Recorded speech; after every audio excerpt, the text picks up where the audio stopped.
Good morning, my friend. Dr. Lee Warren here with you, and it's spiritual brain surgery. I'm really excited to share this week's episode with you. We've got, for the first time ever, a takeover guest host episode. Leanne Ellington is going to be here today and next week to bring you her incredible story of how she found the Lord and transformed her life, changed her thinking, and found her true calling. I'm going to let her tell her own story. Leanne is the host of two podcasts on the iHeartRadio network. She is heard every week by millions of people on the Outweigh and the What's God Got to Do with It podcasts. I've been honored to be her guest on both of those shows. Met Leanne digitally through our mutual friend, Maddie Jackson Smith, who you know and love. And I'm just so honored and grateful that Leanne was able to take over the mic and give us these two episodes. Without further ado, for spiritual brain surgery today and next week, I'm going to give you your host, my friend, and an incredible person, Leanne Ellington. Let's get after it. This is the Spiritual Brain Surgery Podcast, where we take a hard look at what we believe, why we believe it, and how science and faith smash together to help us share it, defend it, and live it out. You can't change your life until you change your mind, and spiritual brain surgery will help you get it done. So let's get after it. And I'm your takeover host for today's episode of Spiritual Brain Surgery. My name is Leanne Ellington, and I'm honored that Dr. Warren asked me to be here and share my journey as a bacon-loving, Hebrew-speaking Jew who had no connection to God or faith, but neuroscience actually led me to the Lord. And that's one of the reasons Dr. Warren asked me to share my journey of how science and faith smashed together for me. So let's dive on in. So if you asked me 10 years ago if I ever thought I would be talking about God, let alone be sharing it on a podcast talking about God, well, I probably would have thought you were joking or that I was on one of those hidden camera shows, because this bacon-loving Jew, even though she was super proud of her Jewish heritage and culture, lived in Israel a total of 3 times and even speaks mediocre at best but can totally get by Hebrew. It was never a God thing to me. In fact, I put God and Jesus Christ and any other deity in the category of the tooth fairy or the Easter bunny or that file in my brain labeled make-believe or fantasy. And I absolutely mean no offense to anyone listening to this, but this is truly where my heart and my head were postured. And God and this concept of faith in general just wasn't something that I was looking for or interested or even aware that I was missing. Judaism was never a connection to God for me. It was never faith. In my eyes, it was a culture and simply part of who I am, like a really proud part. But in my eyes, I wasn't religious or very Jewish, as I used to say as a kid. And God wasn't even a topic in conversations that I remember. Bottom line, until a few years ago, I didn't even know that I didn't have God in my life. It just wasn't even in my consciousness. But what was definitely in my consciousness was shame. Lots and lots of shame. So let me rewind a bit first, because the reason I was way more intimately involved with shame than I was with God is because of the war I was in with myself and with my body for most of my life. So I was taken to my first Weight Watchers meeting when I was 8. And from there on out, food and my body became this very personal and emotional thing. More importantly, toxic shame became a very integrated character in the story of my life. And it's also when I started viewing food and my body as something that needed to be weighed or measured or accounted for or obsessed over, or just kind of fit into this category of good, bad, right, wrong, healthy, unhealthy, on plan, off plan. And it just kind of got worse from there. And so I carried all of that with me into my teenage years and all the way into adulthood. And so there I was, and I was, 25 years old. And not only was I extremely overweight for my age by societal standards, but I had developed this really addictive and controlling and shameful relationship with food, and a judgmental, self-critical, shameful relationship with myself. And depression and anxiety had just become a part of my life. And you can imagine how this impacted my confidence and self-esteem. And so eventually, though, I hit my first enough is enough point. And through a lot of wrong ways and some of the right ways, I went on and lost a lot of weight, close to 100 pounds. And this even inspired me to start my first business working with women on their own weight loss journeys. But here's the thing. I learned the same eat less, move more equation that a lot of the mainstream teaches to young women who think that losing weight will magically solve all their problems. And even though, yes, I did technically lose the weight, like, yes, I got there. I lost 100 pounds. I got to my lowest weight and I could finally wear sleeveless halter tops any day of the week. But I never addressed my addiction-like pull to food and sugar. So I still felt like I was a slave to dieting or a slave to exercise because I would bounce from one extreme to the other. I mean, I would diet and restrict until I couldn't take it anymore. And then I would rebound to the opposite, like carefree abandonment, eating whatever I could get my hands on. And then I would feel guilty or go try to out exercise my overeating. And so I was the opposite of free. I was also the opposite of happy. I mean, you would think that after I lost a third of my body weight, I would feel beautiful and happy and free and, all the things the magazines promised me. But because I didn't address the self-image and the body image and the wiring in my brain that was causing me to think and act and feel and behave like I was fat or unworthy or a failure or just destined to stay this way forever or whatever other painful words I was using, yes, I lost the weight, but I never transformed my identity. And I brought all of my old habits and thinking and behaviors with me, okay? Now, keep in mind at this point, I still didn't have God in my life, or at least I didn't know that I did. But by some divine miracle, I eventually had the insight and awareness to realize that I was never going to be able to out-diet or outwork or outsmart the wiring in my brain and in my self-image. And that I was always going to end up right back in alignment with the story that I was telling myself about myself. And yeah, it was super scary at first to take that leap and ditch all the band-aids and quick fixes and motivational rah-rah and really finally take a more scientific approach to my struggles. Because it's like, wait a minute, you mean stop trying to control or hyper obsess over the one thing I've always tried to control, even though ironically, the more I tried to control and perfect myself, the more out of control and broken I felt. But it was the devil that I knew versus the devil that I didn't know, as they say. And finally, I got to that point where I was ready, even though I was so scared. But that's what I did. I made a firm commitment to myself that day that I would just never be in a place of crazy restriction or obsession ever again. And I decided to examine my habits and my mindset and my thinking around food and my body rather than just the food or my body, right? But that's only one side of it because yes, I definitely had to go heal my relationship with food and my body image. So that's what I did. And that's ironically what God had in store for me to help other women do for themselves as well. And what really paved the way for my stressless eating curriculum that I've been teaching for over a decade, which I promise to explain how that all comes into play as well. But like I started to say, that was only one side of it, right? There was another curveball in the mix that took place essentially smack dab in the middle of the part of the story that I was just sharing. So now I want to rewind back about 16, 17 years ago. So 2007, 2008, something like that. And my anesthesiologist had me counting backwards from 100 as the surgical team was getting ready to go in and microscopically remove the calcified, hardened disc fluid that had been sitting on my nerves, the lumbar spine nerves, for the past 8 months. Okay. And now it's a procedure that I endearingly call the cost of skinny. And I lovingly call it that because I was so focused on getting skinny or lean or toned or whatever words ruled my brain at the time.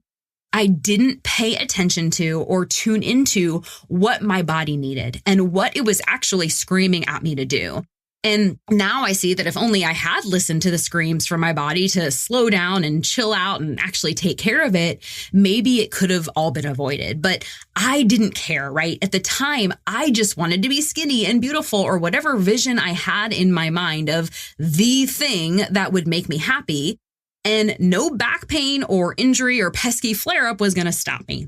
Until it finally did stop me. And it didn't just stop me, it landed me on an operating table at Cleveland Metro for major spine surgery at the ripe old age of 25.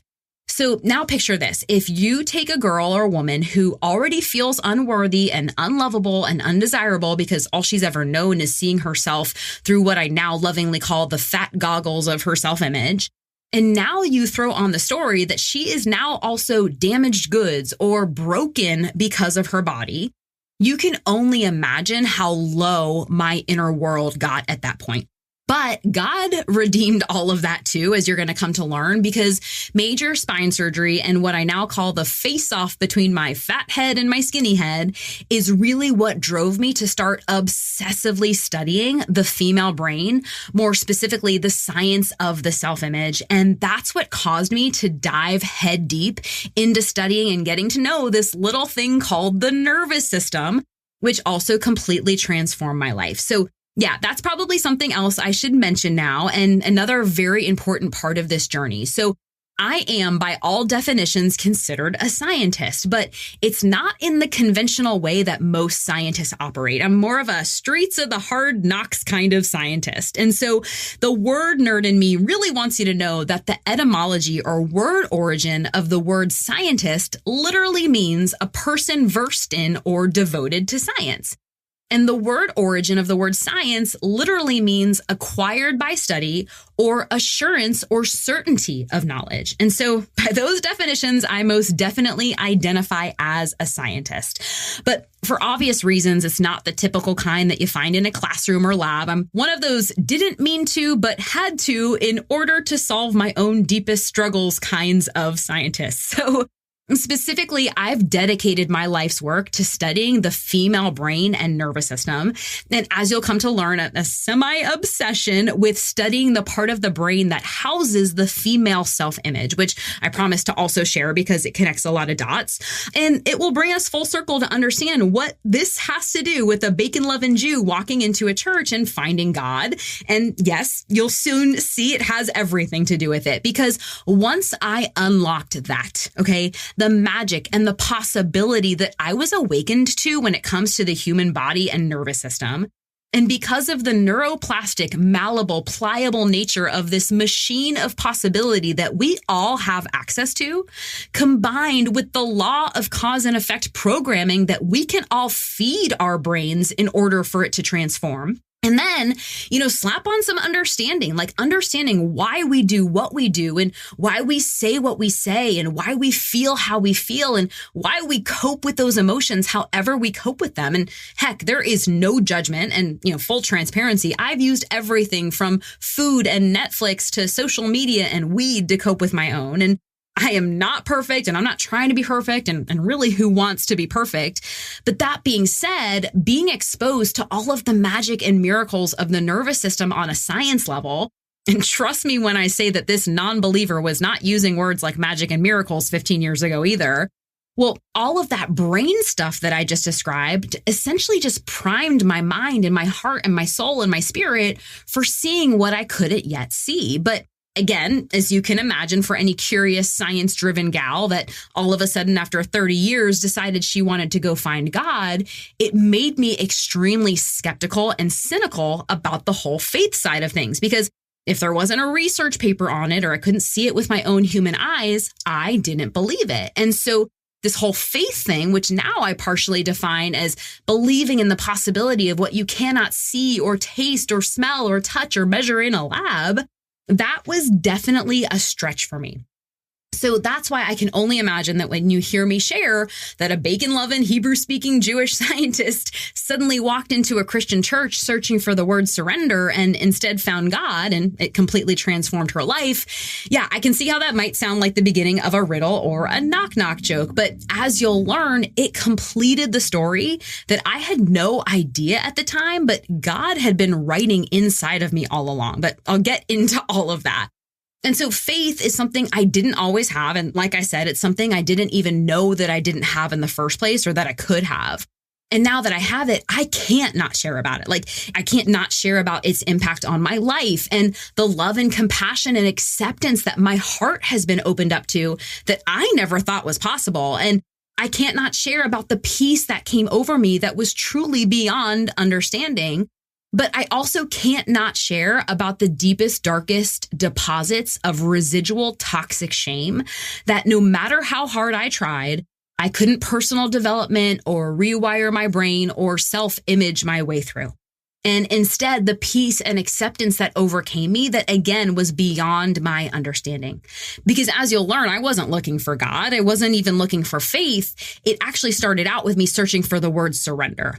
And my search for surrender, which ended up causing me to search for God, took me on a journey that I could have never expected or predicted. And I'm going to share the ins and outs of that with you here on Spiritual Brain Surgery.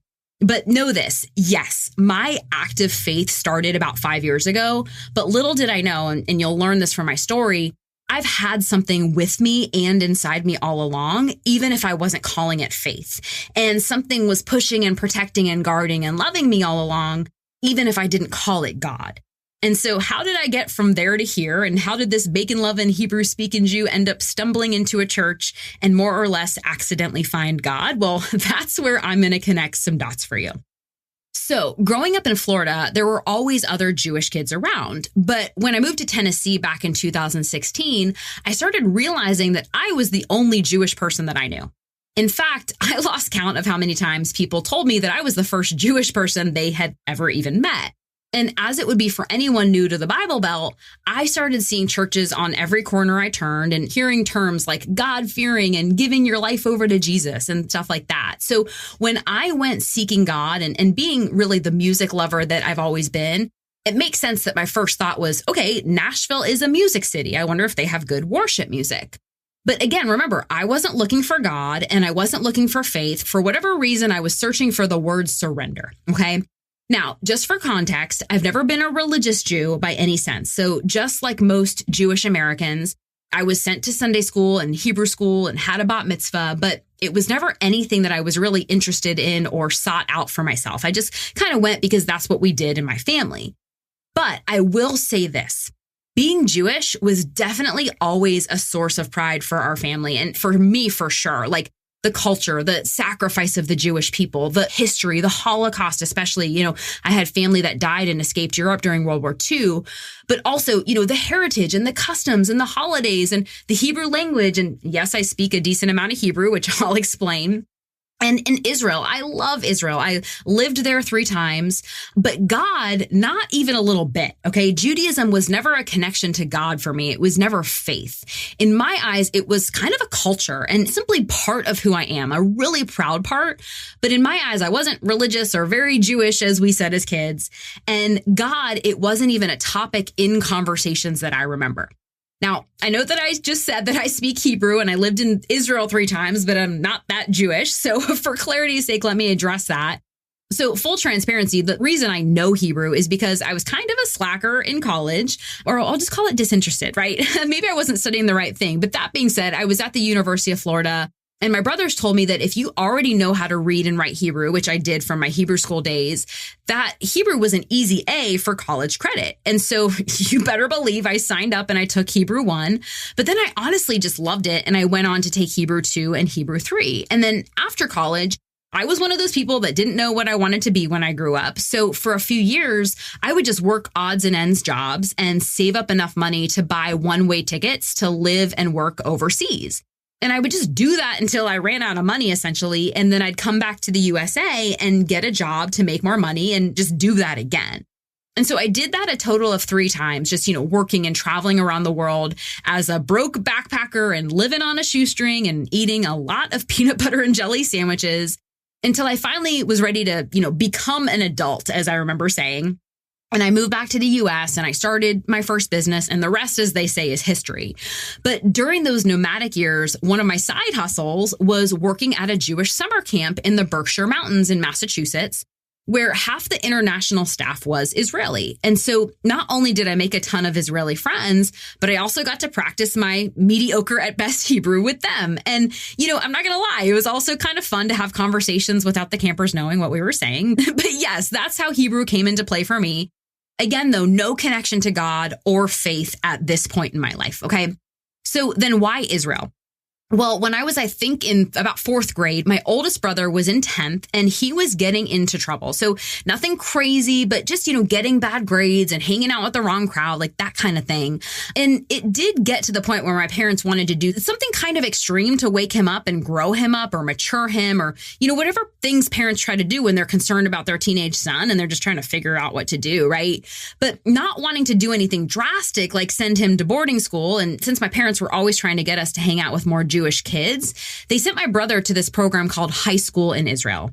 And so HSI, or High School in Israel, is a study abroad where you learn about the history of Israel, but it's not a religious program, it's secular. And so you live in these co-ed dorms with other high schoolers, and it's part classroom, but you're also part using the land of Israel as the classroom, right? You're traveling around Israel.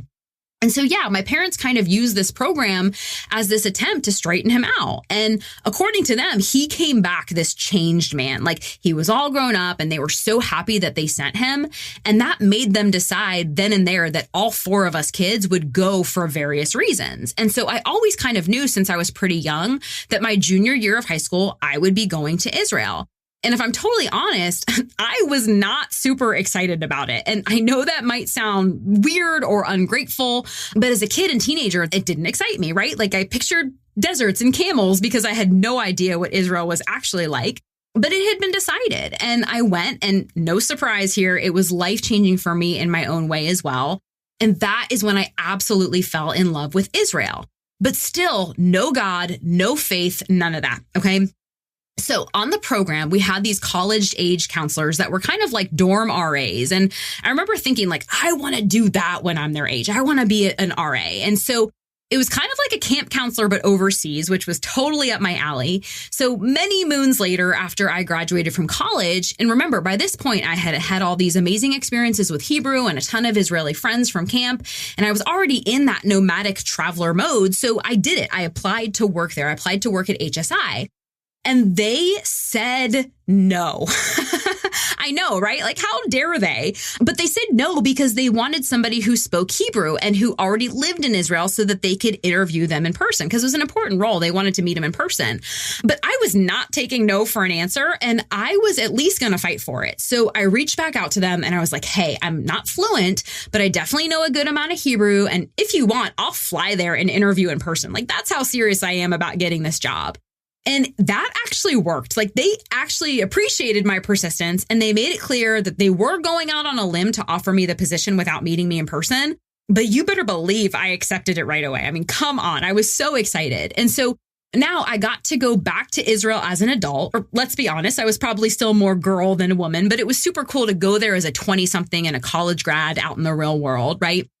And I went back and worked for them a total of 3 times. And one of those times I went a few months early and I went to Haifa, which is in the north, and I found an apartment and I enrolled in this thing called an ulpan, which is an intensive Hebrew study at the University of Haifa. So I had this amazing life in Israel. I had a job that I loved. I had friends from camp. So I had this amazing social circle. I had an Israeli boyfriend, which is a subject for another episode on its own, but this absolute love for Israel and the Jewish people and Hebrew, but still no God. Okay, none of this was God or faith for me. And like I said, I didn't even realize at the time that I didn't have God. Okay, so there's your context. I'm a full-blown, as in, both my parents are Jewish, Israel-loving, Hebrew-speaking Jew with no connection to God. But yes, here I am talking about God and sharing how my newfound relationship with God has completely transformed my life. I'm literally sharing it all here on the Spiritual Brain Surgery podcast. And so you might be wondering what happened in between to get me to this point. Like, that's a really big jump, right? But that's where I see now that it wasn't a big jump and that God had been planting those seeds the whole time without me knowing it. And that's why I want to take a little detour right now, to be honest, for just a minute. And I want to tell you about bamboo. Okay, so random, I know, but I promise it'll all make sense and come full circle. So there's this idea of being an overnight success or an overnight anything. And bamboo is actually a plant that people think grows really, really fast. And it does actually grow really, really fast at its prime, but it's deceiving, okay? Because legend has it, or you can just Google it, that apparently if you plant bamboo seeds, the first 3 to 5 years, it almost looks like there's nothing there and that nothing is happening because everything is happening underground, okay?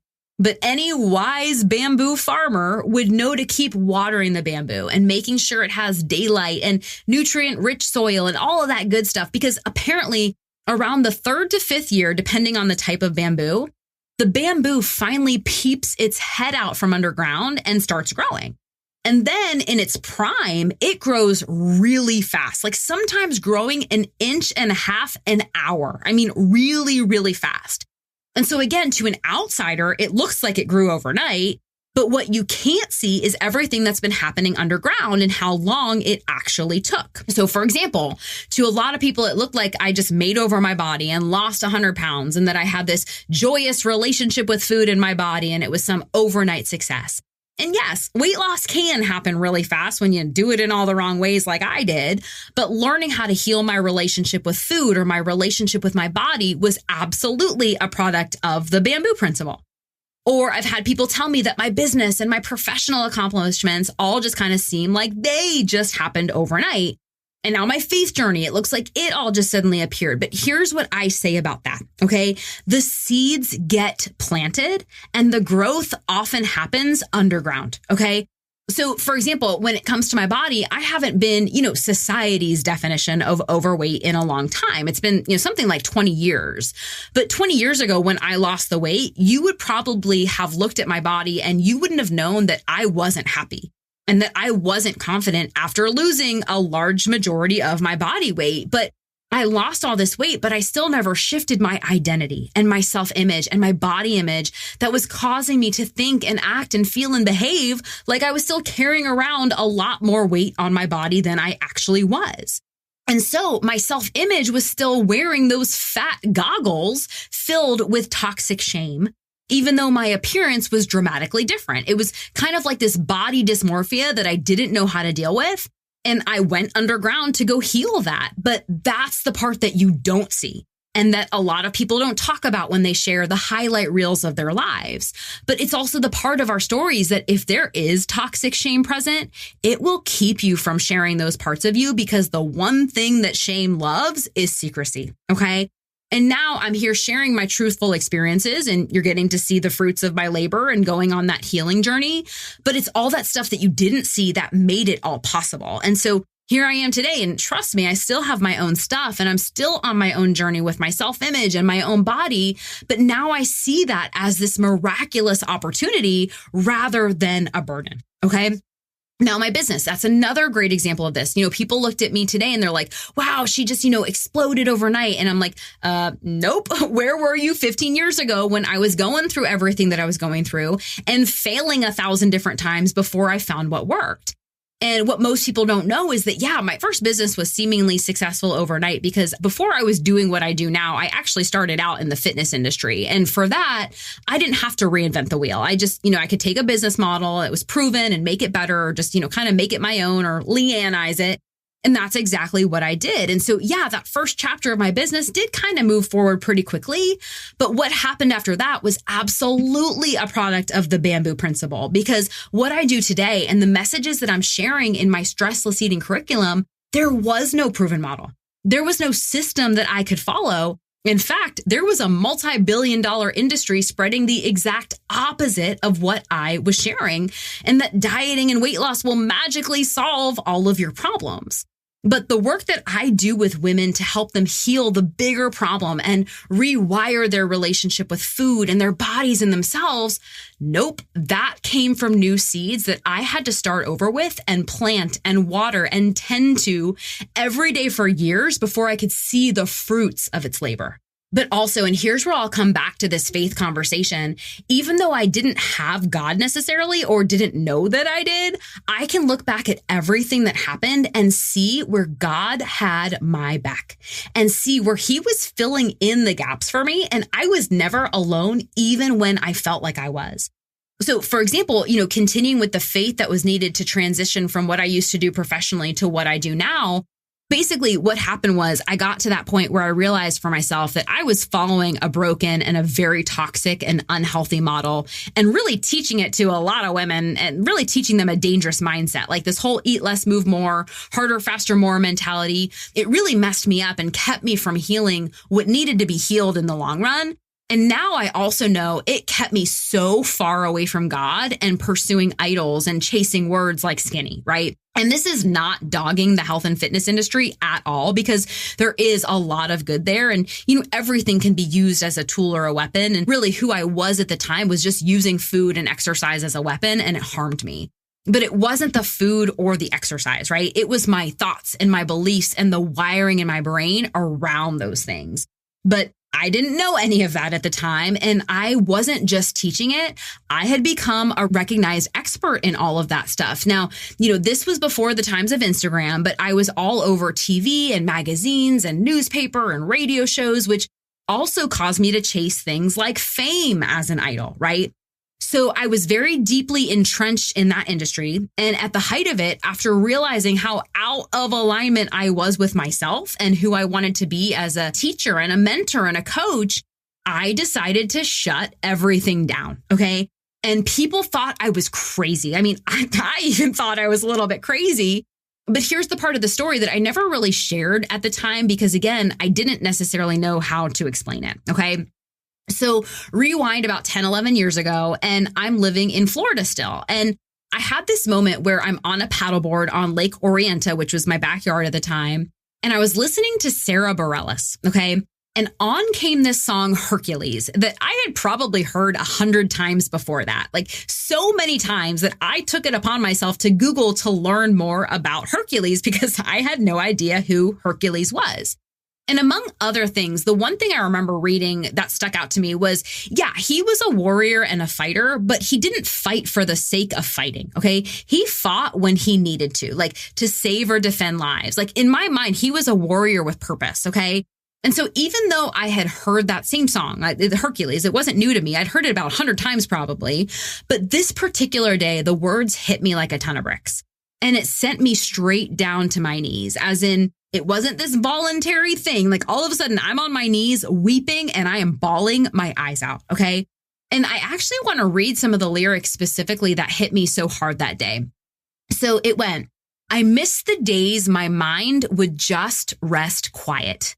My imagination hadn't turned on me yet. I want to disappear and just start over. So here we are, and I'll breathe again. Another verse went, I lost a grip on where I started from. I wish I'd thought ahead and left a few crumbs. I'm on the hunt for who I've not yet become, but I'd settle for a little equilibrium. And then she sings, there is a war inside my heart gone silent, both sides dissatisfied and somewhat violent. The issue I have now begun to see, I am the only lonely casualty. This is not the end, though. And then the chorus went, 'cause I have sent for a warrior from on my knees, make me a Hercules. I was meant to be a warrior, please. Make me a Hercules. And so this time, the probably 100th time, the words of that song sent me crashing straight down to my knees, bawling, sobbing, and left kneeling on a paddleboard in a puddle of my own tears, because I knew it. I had to go find the version of myself that I had not yet become.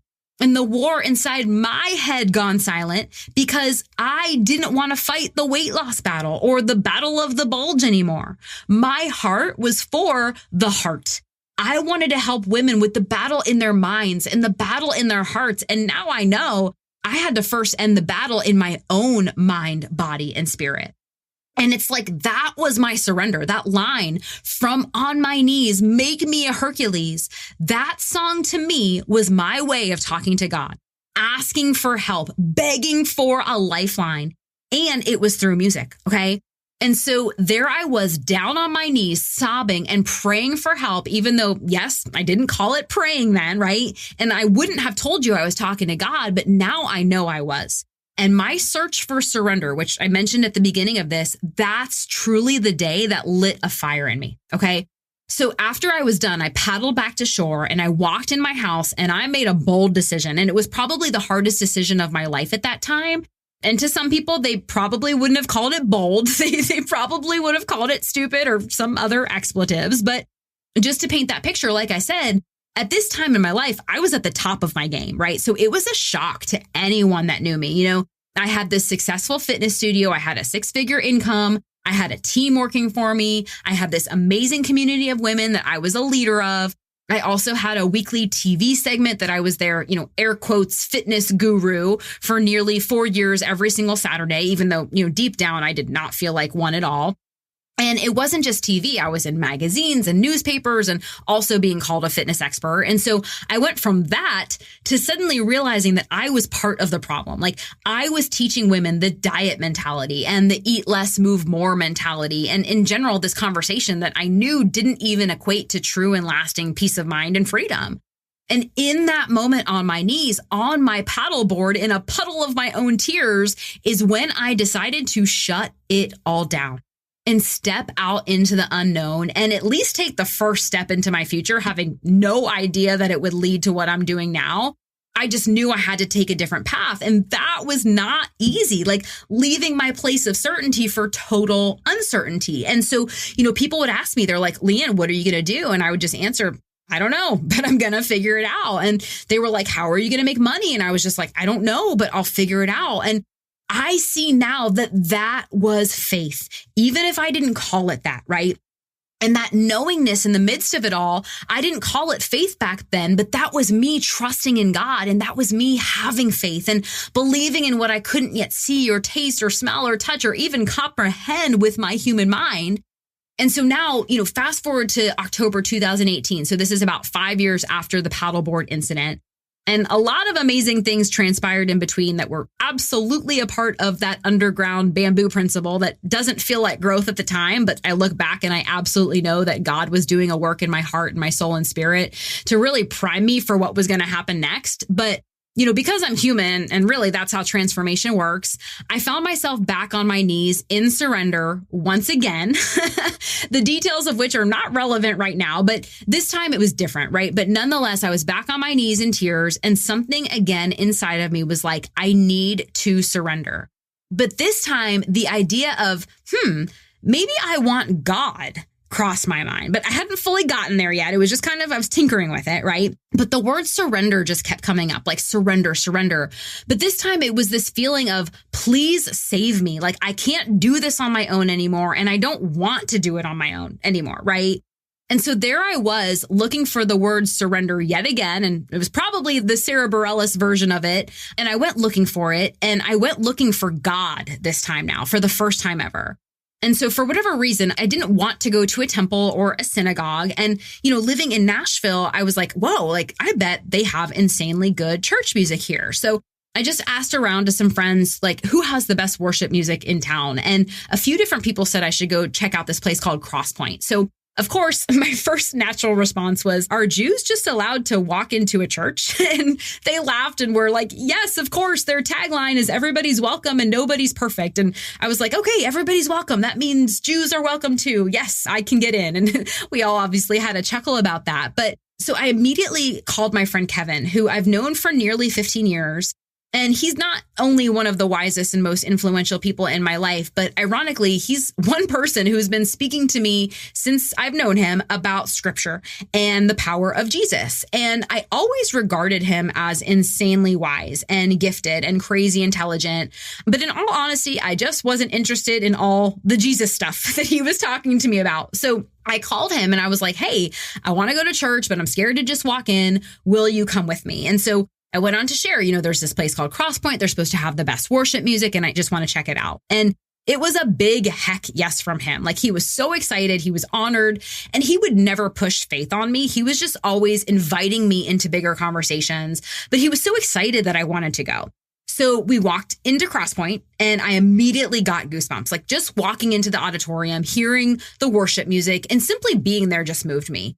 But that wasn't enough for Kevin. He wanted me to experience it from up front. And so he walked me right up to the second row where there were 2 empty seats and plopped me down. And like I said, I loved the music immediately, but I have to admit, because I wasn't really raised around the word Jesus and, songs about Jesus and the story of Jesus. So for me to be praying to Jesus and hearing the word Jesus in all the songs, at first it felt a bit weird. So I just met myself where I was and I replaced the word Jesus in all the songs with the word universe. And with that little tweak, it all totally resonated with me, like big time resonance. And the messages themselves all resonated, but the word Jesus was just simply new to me, right? Regardless, I was totally intrigued and completely moved, like goosebumps all over my body moved. I can't even describe it. And so after the worship team sang a few songs, Pastor Kevin Queen, so that's the second Kevin in the story, came out to preach. And so I say now that I came for the music and stayed for Pastor Kevin's sermon because, wow, like it just spoke to me.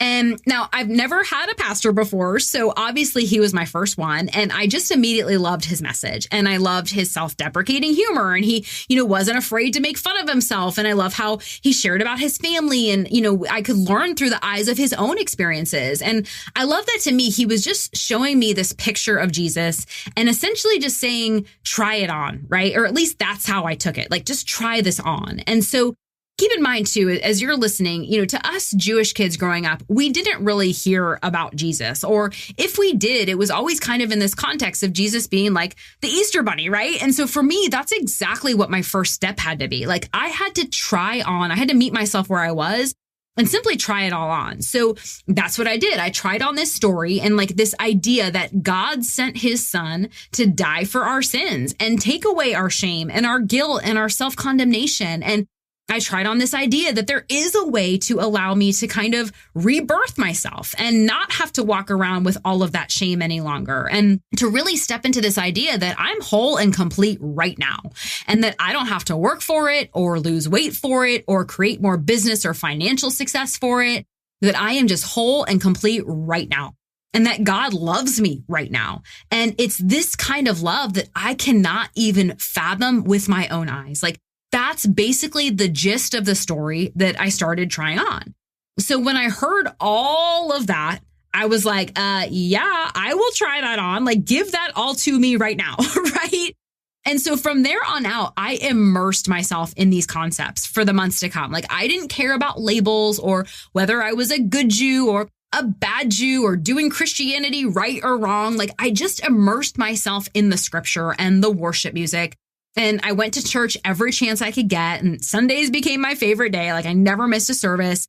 And I just felt at home there. Okay. Now, here is where I'll be the first to say, like, yes, could I have found God through Judaism or temple? Yes, I'm sure I could have, but I didn't. Or maybe I wasn't ready to, or whatever it was. Judaism just never equated to God or faith to me. And the God that I pray to, he doesn't care if I get it from a church or a temple, from a pastor or a rabbi. He's just glad that after 35 years, I was there and I was showing up and I was starting a conversation with him now. Like, at least that's what I say about it anyways. So that is where I'll actually leave off for right now, but I promise to come back and tell you all about what happened next when I just dipped my toes into Christianity and got to know this guy called Jesus. And in the meantime, if you want to learn more about the work that I do or listen to my podcast, there's a couple of ways that you can do that. So first, if you want to learn how to turn off the part of your brain that is obsessed with food or obsessed with your weight, and rewire your own brain for peace and freedom, then you can head on over to stresslesseating.com and feel free. You can sign up to watch the Stressless Eating sneak preview, where I've just literally peeled back the curtain and walked you through the exact strategy I teach my clients to heal themselves from the all or nothing diet mentality for good, but without restricting themselves or punishing their bodies, and definitely without ever having to use words like macros, low carb, or calorie burn. So it's there for you to access over on stresslesseating.com. And I actually have two of my own podcasts with iHeartRadio. So one is called Outweigh, which I co-host with radio personality Amy Brown, where we help women break themselves out of the food and body prison and end the dieting madness and take control of their health for good, but without all that restriction, obsession, and shame, and without dragging it out for years to address it. So it's called Outweigh, and you can find it wherever podcasts are streamed. And then my solo podcast with iHeart is called What's God Got to Do With It, where I talk all about all of this self-image and body image stuff, but from the perspective of where brain science intersects faith, okay? So it's called What's God Got to Do with It? And you can also access it on iHeart or wherever you get your podcast. So that is it for this episode of Spiritual Brain Surgery. I'm your guest takeover host, Leanne Ellington, and I'm so grateful to get the chance to do this. And this isn't goodbye. It's just see you later, because I'll be back for part 2 of this story that could only have been orchestrated by God. And you'll see what I mean. So bye for now.